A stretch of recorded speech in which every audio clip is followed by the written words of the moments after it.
Muy buenas tardes, estimados amigos, consocios. Estamos hoy con un invitado especial, el doctor Ignacio Brach, colega, miembro también de la Comisión de Biblioteca, para reiniciar en este año las conversaciones en la biblioteca. Como ustedes saben, tanto en Cultura como nosotros, el año pasado hicimos un programa bastante intenso de encuentros. Este año lo vamos a reiniciar. Cultura ya ha avanzado con varias conferencias y conciertos. Nos hemos equipado, tenemos un equipamiento bastante importante que gracias a la comisión directiva hemos incorporado y hacemos uso de él. Tenemos también un canal de televisión en YouTube que se llama Canal Cultural Jockey Club, al cual vamos a ir subiendo todos estos encuentros. Y el tema de hoy, como el tema de los sucesivos programas que vamos a desarrollar, se refiere estrictamente a nuestro métier, es decir, a libros. Empezamos con este libro muy interesante, que es el libro de Ignacio Brach, León de África, la epopeya africana de von Lettow-Vorbeck, 1914-1918. Es un relato de guerra construido y elaborado por el autor sobre la base de las memorias y la descripción de toda su aventura en el África, en la que fue en ese momento colonia alemana, y durante el desarrollo de la Primera Guerra Mundial. Primera Guerra Mundial que acá surge claramente del libro, y en ese sentido me resultó particularmente interesante, es un final de época, un final de una época, si ustedes quieren, mirada con los ojos de hoy, un poco romántica, en la cual se daban ciertas instituciones y ciertos aspectos en la convivencia social que hoy en día han mutado y que en el caso de la guerra ha hecho desaparecer el avance fundamental para mí. Esto sería tal vez una primera pregunta que me gustaría hacerle a Ignacio. El avance fundamental de la tecnología ha hecho dejar de lado, de alguna manera, la actuación y la presencia personal. Lo que transmite este libro es que von Lettow-Vorbeck era un general que tenía una relación, yo diría, paternal, de amistad con sus soldados, con sus oficiales y con sus suboficiales, y ellos tenían una veneración hacia él. Tanto es así que en 1964, es decir, muchos años después de los episodios estos de la Primera Guerra Mundial, cuando lo entierran al general, están presentes descendientes de dos soldados askari que van a representación del grupo de soldados del general en el entierro, y uno de ellos le expresa precisamente a los familiares que para ellos el general era un verdadero padre. Así que yo creo que una de las cosas lindas del libro es precisamente que nos vuelve a llevar a esa época un poco romántica de la guerra, de la misión militar como una misión fundamentalmente de valor, donde el honor tenía una gran, digamos, un gran peso, y donde la relación entre los combatientes era una relación de caballeros. Tanto es así que, y esto surge también de la documentación del libro, el general alemán que queda después de la Segunda Guerra Mundial prácticamente anciano y sin capacidad, digamos, de trabajar ni de hacer nada, y además un Estado que desapareció, que fue el Estado alemán del Tercer Reich, incluso consigue, a través de la gestión de uno de sus enemigos más firmes, general sudafricano, el general Jan Smuts, consigue una pensión inglesa para que él pueda seguir adelante en su vida. Así que los enemigos lo reconocen y lo valoran con este apoyo. ¿Coincidís conmigo en la visión así general del cambio que se da en la guerra y en las relaciones entre las Fuerzas Armadas? Sin duda, Ludovico. Bueno, ante todo agradecer al Jockey Club y a la subcomisión de biblioteca que presidís y que integro esta invitación para hablar de este libro. Comparto plenamente, quizá la Primera Guerra Mundial fue la última guerra en la cual tuvo un escenario y una dimensión, podríamos decir, humana. Más allá de lo que en Europa fue la carnicería de la guerra de trincheras, los gases como elemento no noble, pero, como bien lo mencionaste, marcó el fin de una época.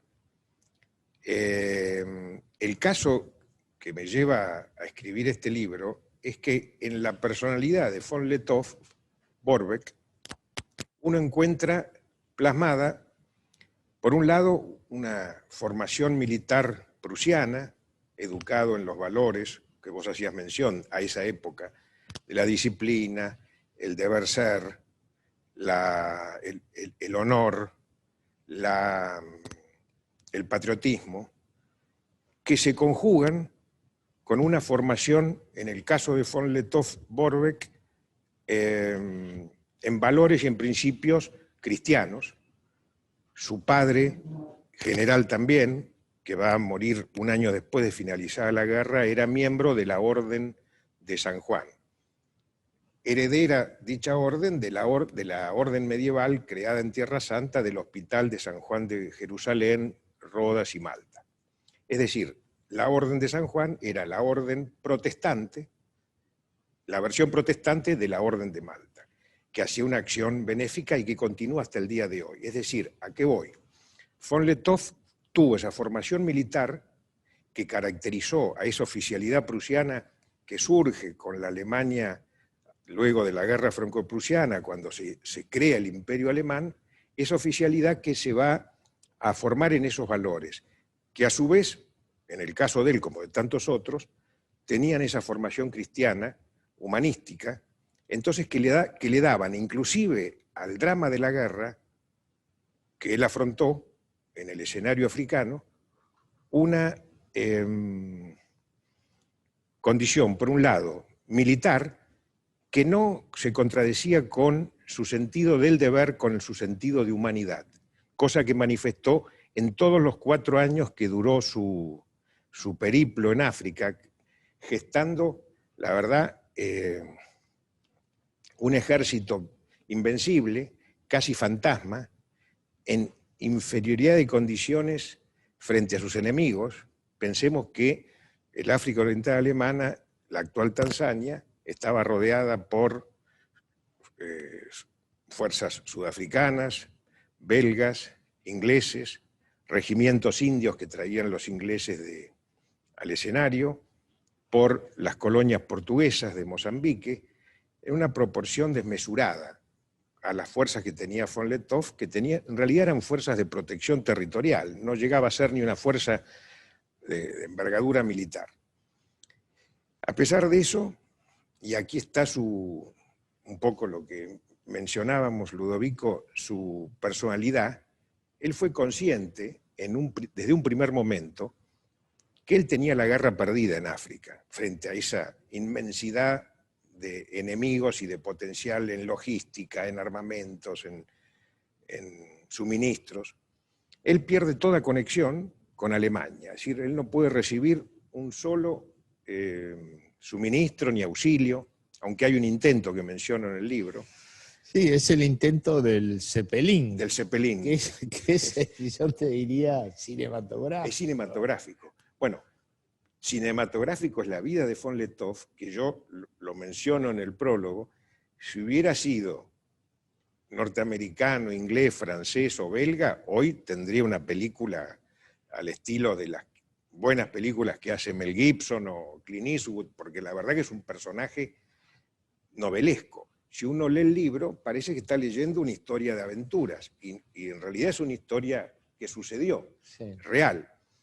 Sí, vos lo comparás con Lawrence de Arabia y esos personajes casi mitológicos, ¿no? El propio Barón Rojo, el Barón Rojo, von Richthofen, el aviador, que en la Segunda Guerra también los hubo. Lo menciono al inglés Douglas Bader, que le faltaban las 2 piernas, a Hans Rudel del lado alemán, que le faltaba una pierna. Es decir, personajes que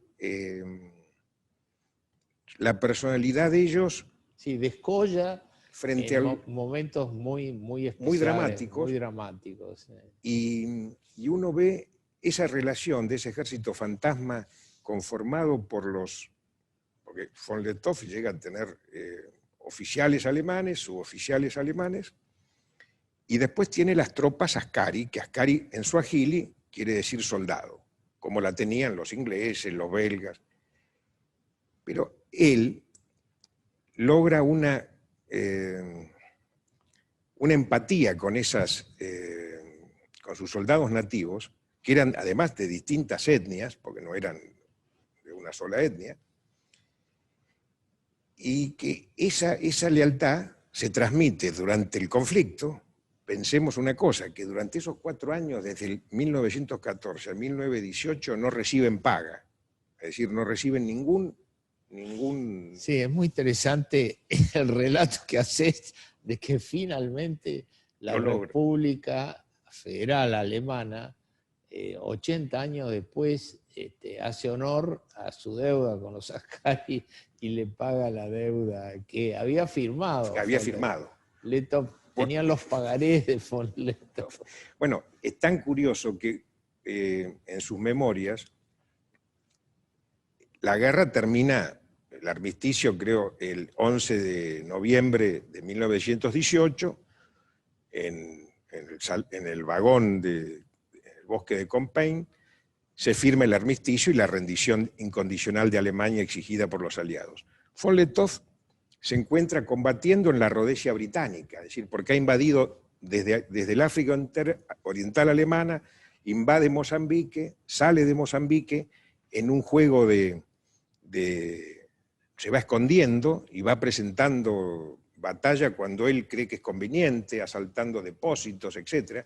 Y lo agarra el armisticio, lo toma en la Rodesia británica y se entera por sus enemigos, sí, por el general sudafricano Van Deventer, que le manda una estafeta, que es tomado prisionero por von Lettow, y le dice: general, recibe una carta, la guerra ha terminado en Europa.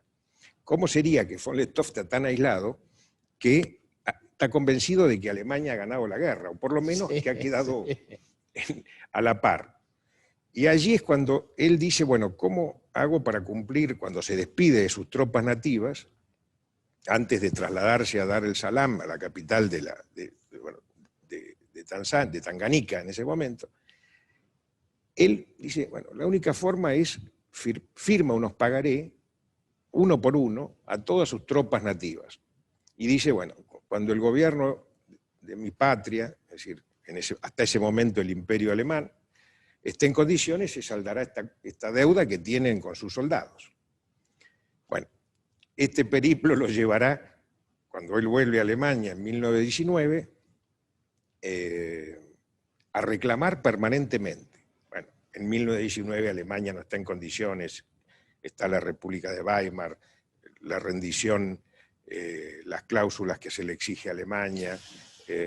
Después viene el Tercer Reich, que tampoco él demanda que se le paguen. Bueno, al final, como bien decías vos, Ludovico, en 1964, es decir, año en que él va a morir a los 94 años, logra que el Parlamento alemán, el gobierno de la República Federal Alemana, salde las deudas a sus soldados que han combatido por Alemania entre 1914 y 1918. Lo que demuestra que para él era una cuestión de honor cumplir con esa promesa, con los soldados que habían entregado su esfuerzo, su sangre, por la patria alemana. sí, por supuesto.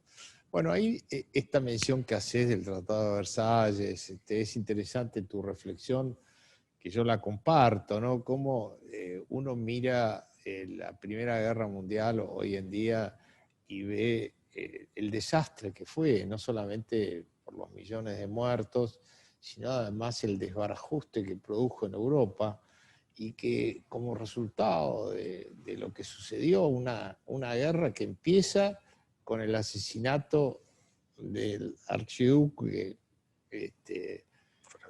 Francisco Fernando de Austria-Hungría, del Imperio Austrohúngaro, y que, bueno, fue como desencadenando por asociación un conflicto sin sentido, y donde, bueno, Alemania se vio involucrado por su pacto, por su acuerdo con Austria-Hungría, pero que en definitiva no había motivos fundados. Incluso las casas reinantes, tanto la casa reinante en Austria-Hungría como la que estaba en Alemania, en Rusia, que también participó, en Inglaterra, estaban emparentadas. Era una cosa realmente absurda, y que un poco, digamos, una ambición de poder desmedida, la acción de logias, que evidentemente tuvieron su papel, y buscaron para mí como objetivo destruir al Imperio Austrohúngaro, imperio que cumplía una función moderadora en Europa sin duda importante. De hecho, hoy vos ves que hay una cierta impronta en los ex miembros colaborativos, no en Serbia, pero sí en los miembros del imperio colaborativos, que es distinta a la del cesarismo estatista de Francia, o esta visión de Alemania como potencia industrial, y que, bueno, le da un enfoque a la situación europea que, bueno, está en transición, y veremos hacia dónde avanza. Me refiero, por ejemplo, al caso de Hungría específicamente, y al gobierno que tiene, que, bueno, como todos los exponentes de una posición distinta a la vigente mundialmente por organismos internacionales y por ciertos factores de poder, es permanentemente agredido. De hecho, acá en Argentina, bueno, salió estos días una especie de persecución a lo que se llama la reacción conservadora, donde seguramente estamos algunos de nosotros y de nuestros amigos que son perseguidos por sus ideas. Ahora, volviendo a tu libro, tiene un epílogo muy interesante de un periodista o escritor, de Masi. Oscar de Masi, que le agradezco, sí, ese magnífico, sí, epílogo, lo mismo que a Julio Villalonga, director de Gaceta Mercantil, que lo prologó. Sí, bueno, en esa mención del epílogo de Oscar de Masi, un poco se destaca lo que estabas hablando. Es decir, pensemos que el Imperio Alemán se constituye en 1871, a un año de ganada la guerra franco-prusiana. Accede al mundo colonial tardíamente, es decir, comparando con Francia y con Inglaterra. Este imperio va a llegar a 1918 siendo una potencia industrial, una potencia marítima. Pensar que Alemania llega a tener la segunda flota mercante y de guerra, es decir, va a ser la segunda flota luego de Inglaterra. Se produce, como bien decías, Ludovico, el asesinato del archiduque Francisco Fernando en Sarajevo por un ultranacionalista serbio, con mitad del gabinete serbio en complicidad y la mano rusa atrás. Y hay disputas en los historiadores, pero también hay una casi manifiesta presencia o interés francés en esa situación, que lleva a esta guerra que, como bien decías, es un hecatombe para el siglo XX. Un historiador norteamericano, Keenan, dice que el fin de la Primera Guerra Mundial fue y el hecho de la Primera Guerra Mundial fue el desastre más importante para el siglo XX en el mundo. Porque como bien decías, caen el Imperio Austrohúngaro, la monarquía alemana, la monarquía rusa, producto de la Revolución Bolchevique en el 17, y el Imperio Otomano. Es decir, caen cuatro monarquías. Y el mundo la verdad que el mundo se despanzurra, surge la Revolución Bolchevique como un modelo a imitar, esto convulsiona Europa de manera notoria durante esos años de entreguerras, y la paz de Versalles, como bien lo mencionabas, la hace asumir a Alemania la responsabilidad de ese conflicto, cuando en realidad Alemania es la tercera potencia en entrar en el conflicto, como bien lo decías vos, por un sistema, estaban las alianzas, Francia con Rusia, Inglaterra por la neutralidad belga, y Alemania, el imperio alemán con el imperio austrohúngaro. Es decir, jamás se podía, solamente forzando un interés político, decir que Alemania había sido la causante de la Primera Guerra Mundial. Bueno, eso se produce en Versalles, y como el propio enemigo de von Lettow en la guerra y amigo en la paz, el general sudafricano Jan Smuts, quizá por su condición de sudafricano y no europeo, tenía otra perspectiva y dice: nunca hemos asistido a una paz tan improvisada. Alemania no puede ser nuestra enemiga, porque nuestro enemigo hoy es la revolución bolchevique, que había triunfado en Rusia. Bueno, no es escuchado y Alemania es sancionada económicamente, territorios ocupados, indemnizaciones de guerra, bueno, que va a llevar a lo que todos sabemos. Esto va a desencadenar años después en la Segunda Guerra Mundial, pero esa es otra historia. Sí, además, vos fíjate que la matanza de la Segunda Guerra Mundial, de todo tipo, ¿no? Tanto de los soldados muertos en el frente de batalla, como también de la barbarie nazi, ¿no? Y los asesinatos de prisioneros por razones religiosas o raciales, como el caso de los judíos y demás. Sí, que no fueron como el caso de los croatas vencidos. Como el caso de los croatas vencidos, que eso estuvo a cargo de la tradición de los ingleses. Exactamente. Como pasó también con los soldados polacos, que se tapó la matanza que hicieron los rusos. Pero te diría, hay una obra que comentábamos recién que a mí me impresionó mucho y que incluye también a Latinoamérica, que es el libro negro del comunismo, ¿no? Donde ahí están contabilizados cerca de 100 millones de muertos.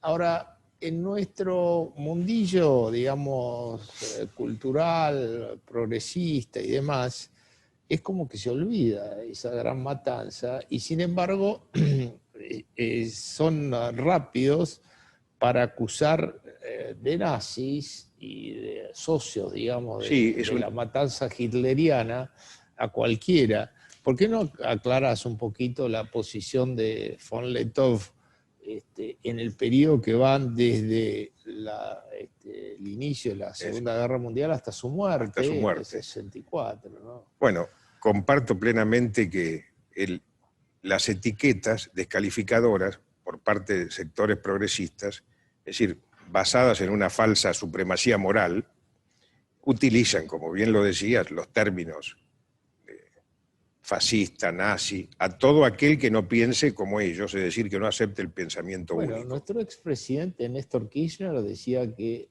la izquierda o el progresismo tiene fueros. Tiene fueros, exactamente. Entonces puede hacer cualquier cosa, como por ejemplo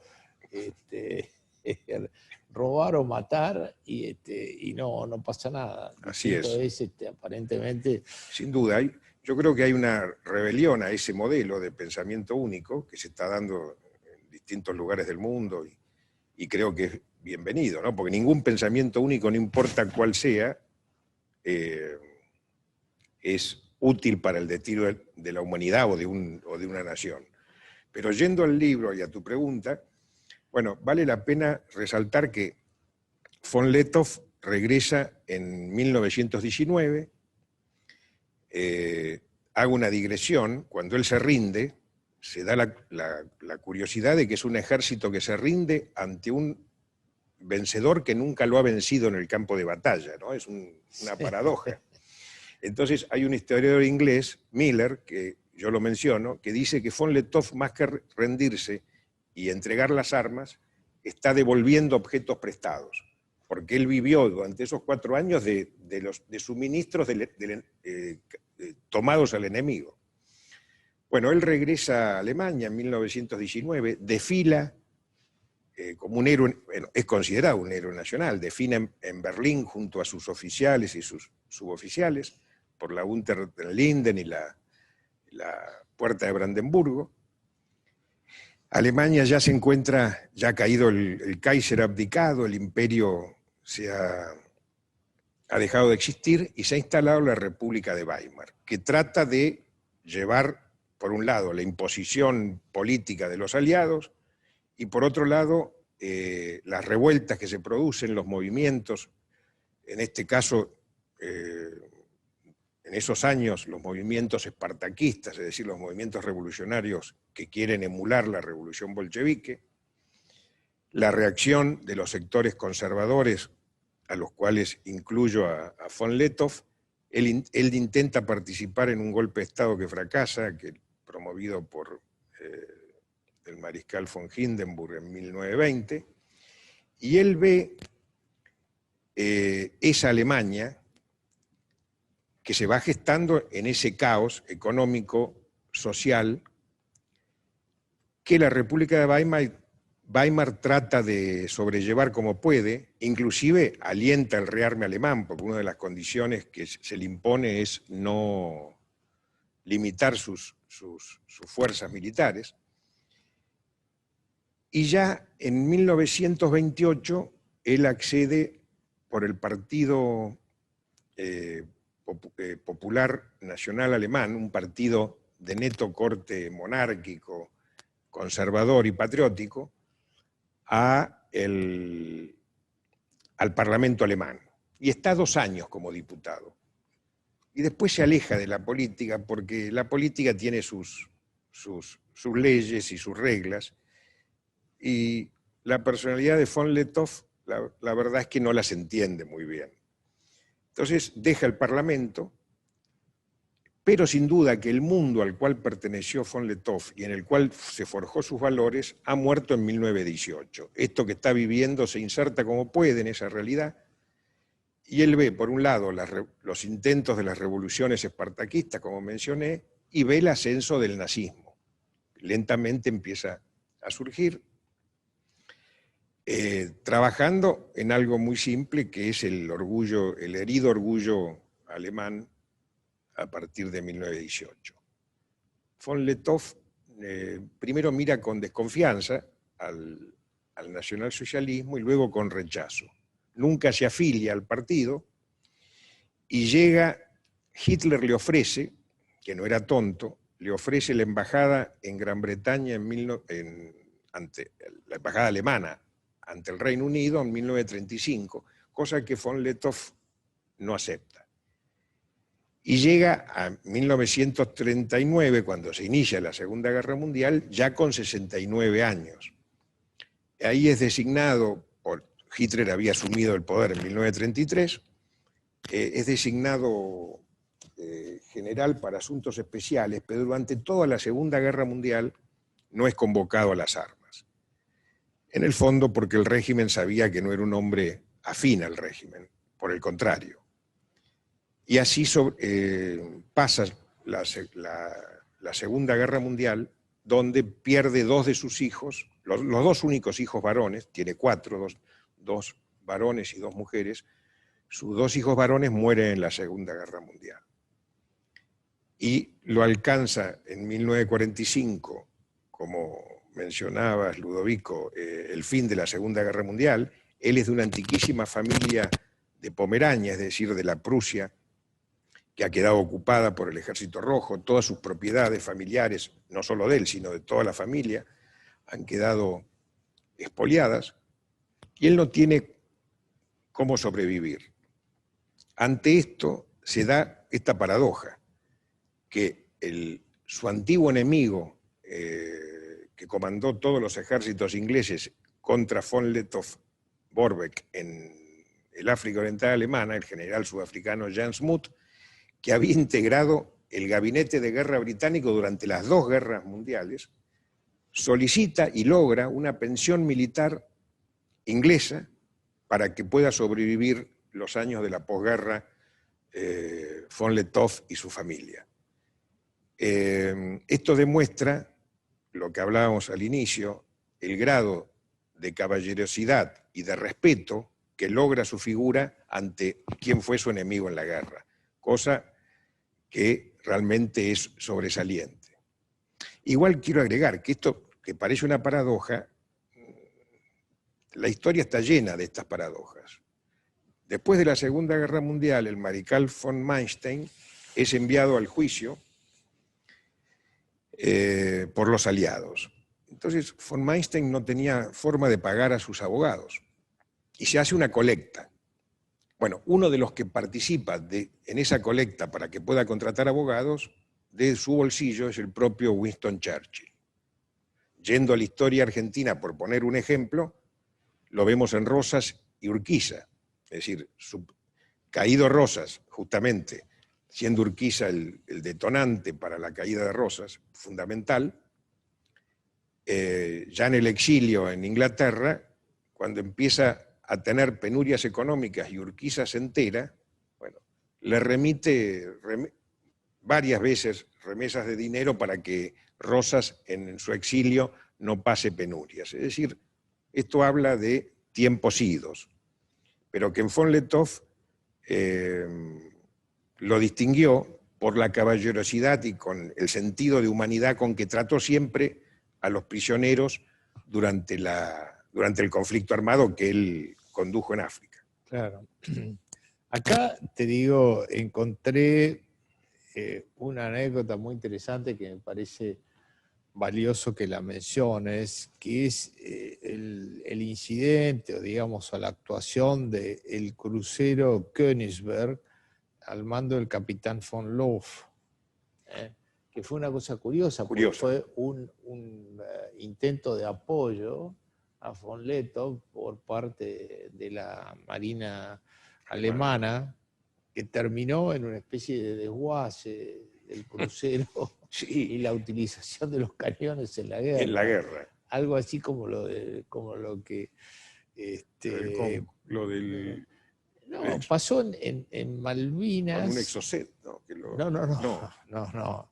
En Malvinas leí hace poco, porque se produjo un aniversario de la batalla de Pradera del Ganso, que los ingleses la catalogan como una de las duras batallas recientes, donde hubo varios muertos de los dos lados, ¿no? Ahí muere también el capitán Jones, de los paracaidistas. De los paracaidistas.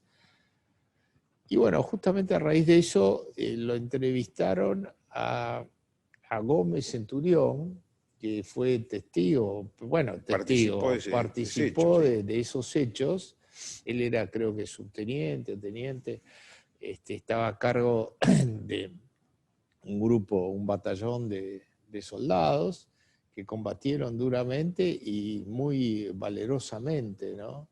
Y una de las cosas que cuenta es que hay un barco, Bahía Suceso creo que se llamaba, donde había unos cañones que justamente traían a Malvinas como refuerzo, digamos, de armamento para el destacamento que estaba ahí en Pradera del Ganso, y que lo tuvieron que desarmar para bajarlo y utilizarlo, y que finalmente lo usaron y qué sé yo. Bueno, esto pasa, lo que mencionabas, considerando cuando se inicia el conflicto en Europa, en 1914, el crucero ligero Königsberg al mando del capitán Max von Looff, se encontraba rumbo a Tanzania.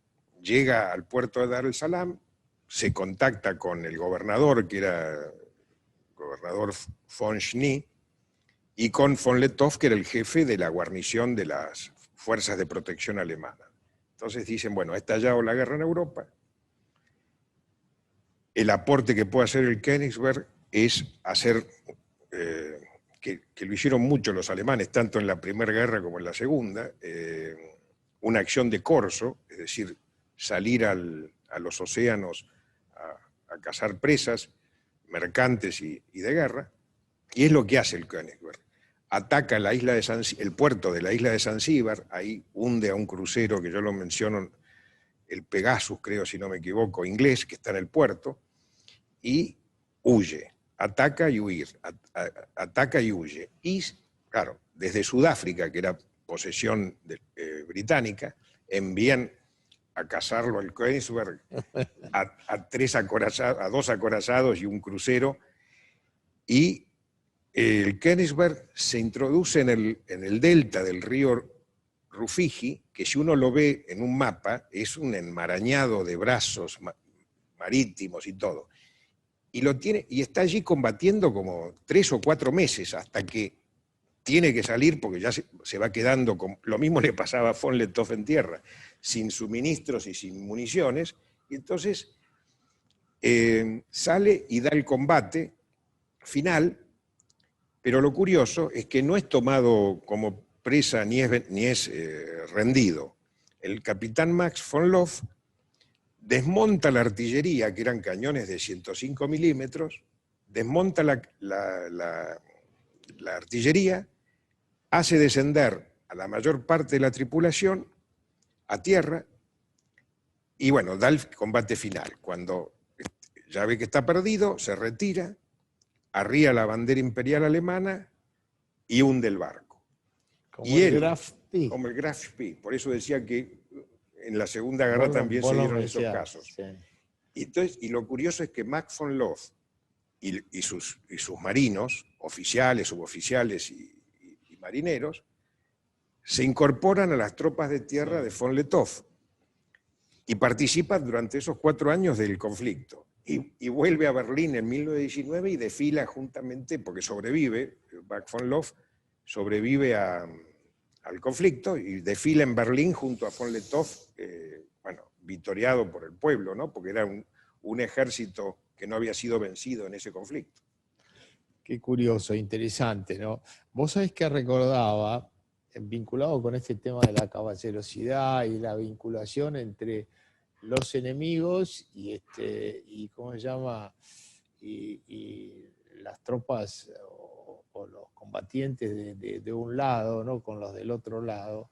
Ahí justamente Gómez Centurión hace una mención que me llamó la atención, no sé si la viste, está en el diario Clarín.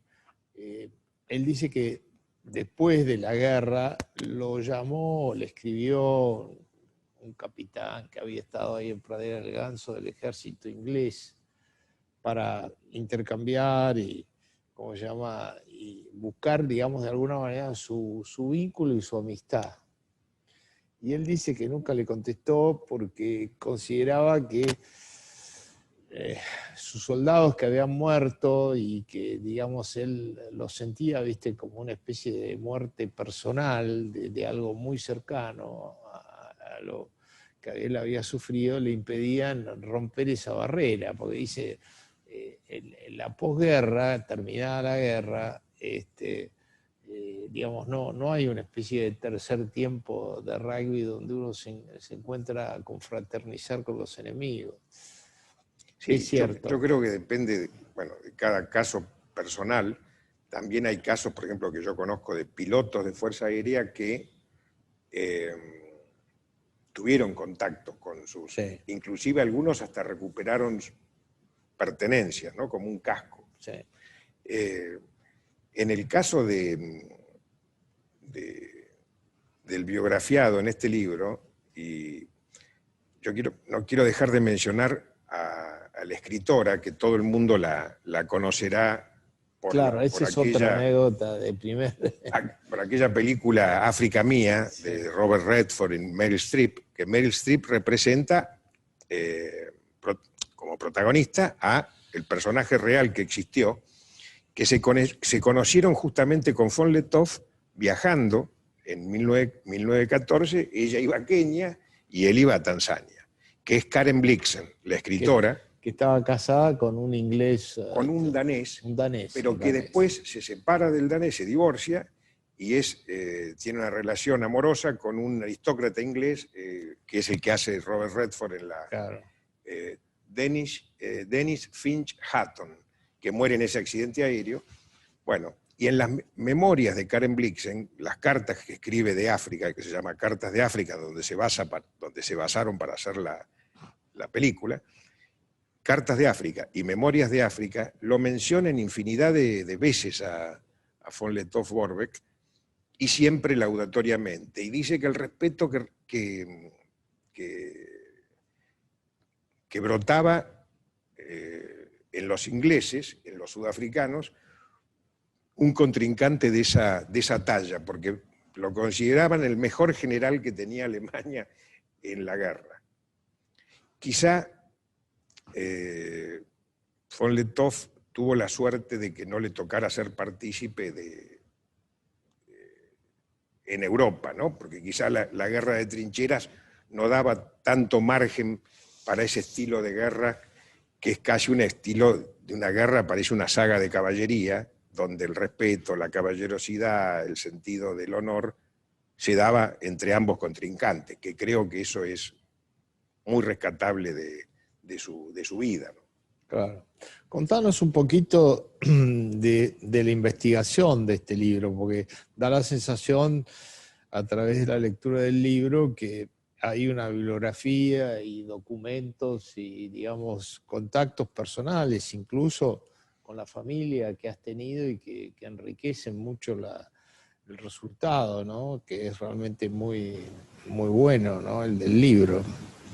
Bueno, yo digo que este libro, que no es un libro de una extensión, de una amplia extensión, son 145, 140 y pico de páginas. En esta edición, que aprovecho para agradecerle a Maizal Ediciones, está a mi criterio muy bien lograda estéticamente. Este libro fue un producto o como yo digo, son libros que uno se van escribiendo a fuego lento. Sus memorias, que eso también habla de lo que era la Argentina, él las edita en Alemania por primera vez en 1920, es decir, 2 años después de finalizada la guerra. Después son reeditadas en Alemania en 1952. Y hay traducciones al inglés, etc. Pero en la Argentina, sus memorias son editadas 6 años después de que él edite su primera edición en alemán, en 1926, por la Biblioteca del Oficial del Círculo Militar. Claro. Eso demuestra que en esos tiempos estábamos a tono y al día. Esas memorias yo las recibí de mi padre, y las primeras noticias que tuve de este personaje fueron a través de mi padre. Bueno, después me fueron apareciendo, porque fue así, bibliografía. En un viaje a Sudáfrica obtuve bibliografía sudafricana que hablan, hay uno de los libros que yo menciono ahí, el título es en español es Ellos pelearon por el rey y el Kaiser, es decir, los ingleses, sudafricanos y los alemanes. Bueno, y distintos tipos de bibliografía se me van acercando. Un libro muy interesante es de Javier Reverte, un periodista español amante de África, que escribió no hace mucho, en la década del 90, un libro que se llama Los mitos blancos del continente negro. Uno de los capítulos se lo dedica a Karen Blixen, a la escritora, otro de los capítulos a von Lettow-Vorbeck, y no arbitrariamente dice, lo titula El romántico sabor de las batallas. Y así distinta bibliografía, y lo que vos hacías mención, Ludovico, de los contactos que hice, que quiero agradecer o mencionarla, es a Corina Liesau von Lettow-Vorbeck, sobrina bisnieta del general, que vive en Madrid. Ella, a su vez, bueno, está en contacto con su familia en Alemania. Me facilitaron documentación, sobre todo documentación gráfica, hasta el escudo familiar, y por lo cual estoy muy agradecido a ellos. Pero inclusive un libro de un historiador inglés que se llama Leonard Mosley, que se llama El duelo por el Kilimanjaro, que se lo dedica a von Lettow, y que además es de los pocos libros que se escriben sobre el tema y sobre el personaje, que lo pudo conocer en vida. Es decir, Leonard Mosley estuvo con von Lettow, es decir, es una fuente directa, entre los años 60 al 64 en que muere el general. Por lo tanto, tiene un aporte muy relevante. Creo que, pero la columna, y las memorias de Karen Blixen, como mencioné, pero la columna vertebral son las memorias de él. Claro. ¿Tu padre estaba interesado en él porque le gustaba la historia militar? Sí, papá le gustaba la historia militar, y ese periodo, tengo varios libros de él.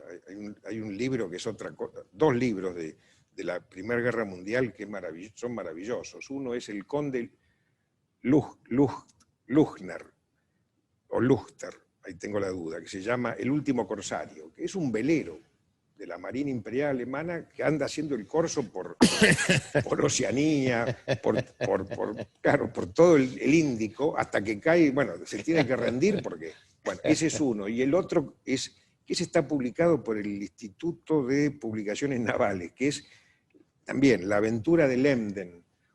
Claro, no tenía el potencial naval Alemania que Inglaterra, entonces por ahí utilizaba esa metodología, que era un buque de guerra, claro, que salía al corso. Entonces combatía por los mares hasta que, bueno, en algún momento la usamos nosotros en nuestra guerra de la independencia. Sin duda, sin duda. Escúchame, antes de pasar a las preguntas, algo que creo que los lectores futuros les interesará saber, ¿dónde se puede conseguir el libro? Más allá de la biblioteca, ¿no? Que tenemos acá donado por vos algunos ejemplares, así que nuestros socios tendrán acceso a eso. Sí, es un gusto haber donado a la biblioteca del club un ejemplar. El libro, bueno, se puede conseguir online en la Maizal Ediciones, que es la editorial, y después en distintas librerías, como Jenny, Casares, Cinco Esquinas, El Incunable. Está en Belgrano, está en Paradigma, en San Isidro está en la Boutique del Libro, en Librería Norte, acá en Capital, es decir... Está bien distribuido. Bien distribuido. Bueno, eso es muy importante para un libro tan interesante, así que invitamos a los que quieran, obviamente, a tomar contacto con el libro y disfrutar su lectura como lo he hecho yo, ¿no? Bueno, nos vamos a... Me alegro que haya sido así. Sí. Nos vamos a pasar a... No sé si tenemos alguna pregunta. Le vamos a pedir a nuestro colaborador, gerente de la biblioteca, José Nogueira. Antes de pasar a las preguntas, quería decirles que la semana que viene vamos a tener un contacto internacional con un argentino, Alberto Venegas Lynch, que nos va a hablar de su último libro, Las Vacas Sagradas, en particular sobre el tema de la educación. Y después el martes siguiente, siempre el martes a las 19 horas, vamos a estar con Pablo López Herrera y vamos a hablar de Solzhenitsyn, un ensayo que él ha publicado de Solzhenitsyn.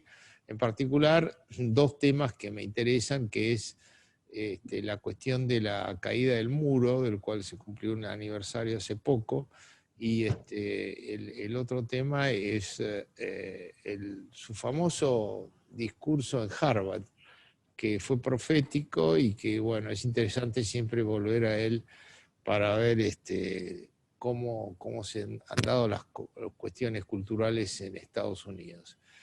Pasamos entonces, José, a las preguntas. Sí, el señor Beltrán quiere formular una pregunta. Bueno, buenas tardes. Buenas tardes. ¿Me están oyendo? Bueno, parece que sí. Señor. Gracias. Sí, realmente deseo felicitar al expositor porque es muy, creo que la palabra es cálida, su exposición ha sido cálida. Y esa calidez que viene de dos partes. Por un lado, de la cabeza, del cerebro, que es lo racional, lo consciente, todo lo que él se ha esforzado y que es evidente en sus palabras, para entrar en este tema. Y la segunda parte de donde vienen sus palabras es del corazón, porque realmente se ha entregado al tema. Y eso a mí me conmueve, y ahora digo por qué. Yo me llamo Jesús Beltrán, pero en realidad provengo de una familia absolutamente anglosajona, por lo menos por el lado materno, que es donde yo me he criado, dada la muerte de mi papá a mis 5 años. Mi mamá era alemana y mi abuela inglesa, y en esa casa yo me crié.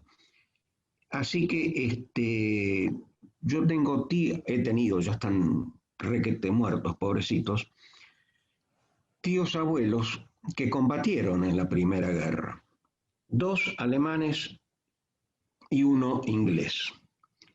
Los alemanes, uno combatió en Rusia con el grado de teniente, yo a ese no lo conocí, pero conozco sus cuentos, y el otro combatió en el frente occidental, en Francia, siendo soldado. Y del lado inglés era un soldado británico. Bueno, fue una guerra espantosa realmente, ¿no?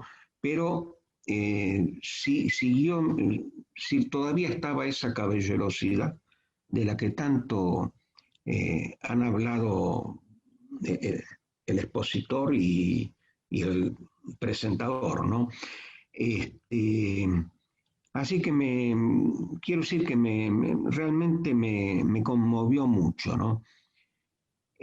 Voy a adquirir el libro, por supuesto, y lo voy a leer creo que con pasión, ¿no?